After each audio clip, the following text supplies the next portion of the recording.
Right now to Manchester United's pursuit of Newcastle sporting director Dan Ashworth, who's been placed on gardening leave after telling the club he wants to move to Old Trafford. The Newcastle chief is top of Sir Jim Ratcliffe's list to front his new football operation at Manchester United after completing his deal for a 25% stake in the club. United have yet to make a formal approach, though, to Newcastle for Ashworth, but that's expected to come this week. They haven't put a figure on his services, but it's thought it could reach in excess of £10 million.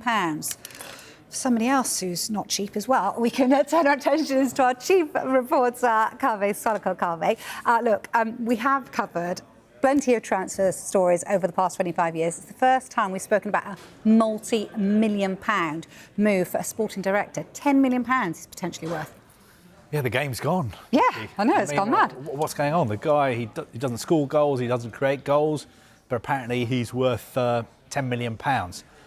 But to be serious, there is a bit of a standoff at the moment between Manchester United and Newcastle United. Dan Ashworth, very highly regarded sporting director, over the weekend has told Newcastle that he wants to leave and he wants to move to Manchester United. The only problem is, of course, that he's got a contract at Newcastle United.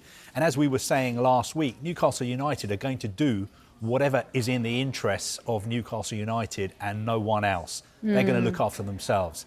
And that means putting him on gardening leave. So if he's going to go to Manchester United are going to have to pay him compensation. In the meantime, he is being paid by Newcastle, but he's not doing any work. Gardening leave. He's at home. As I say, if you don't know what gardening leave, just explain it. It's not tending to your flowers, is it? What does it actually mean? Well, it basically means that they're still paying him, but he's not going into work because obviously the job he does is very commercially sensitive for Newcastle United. He's got access to lots of information about players, contracts, what goes on behind the scenes at the club, and they have to make sure that their interests are protected.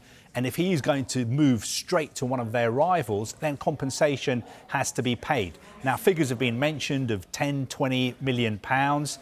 Now, I don't think Manchester United are going to pay that kind of money for Dan Ashworth, but something needs to be sorted out. So they have to come to a compromise through their lawyers. But I don't get the sense that Manchester United are necessarily in a massive hurry to get this done.